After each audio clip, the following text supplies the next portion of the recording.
What were the preclearance provisions of the Voting Rights Act?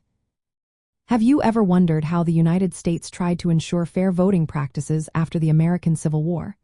The Voting Rights Act of 1965 was a major step in that direction. It aimed to enforce the 15th Amendment, which guarantees the right to vote regardless of race. This act was a response to the ongoing racial tensions and voting rights issues that persisted long after the Civil War. One of the key components of this act was the preclearance provisions. So, what exactly is preclearance?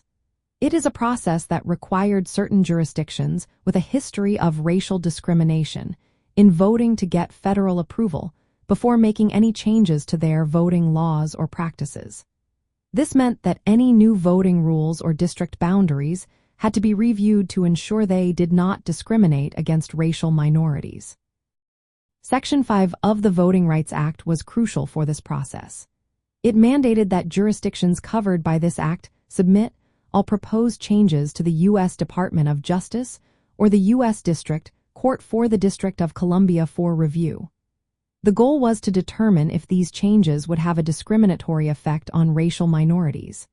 If the proposed changes were found to be discriminatory, they could not be put into effect.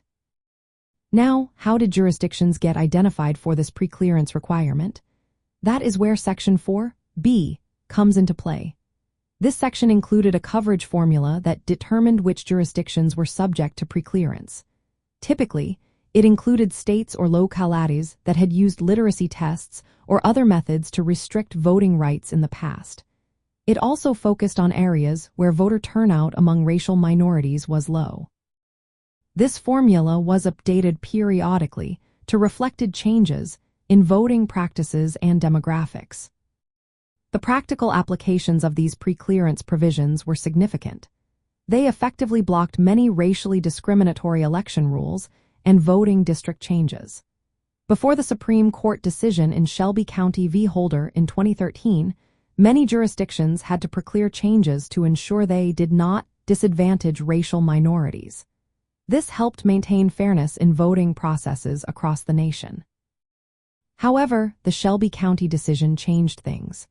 The Supreme Court ruled that the coverage formula in Section 4(b) was unconstitutional.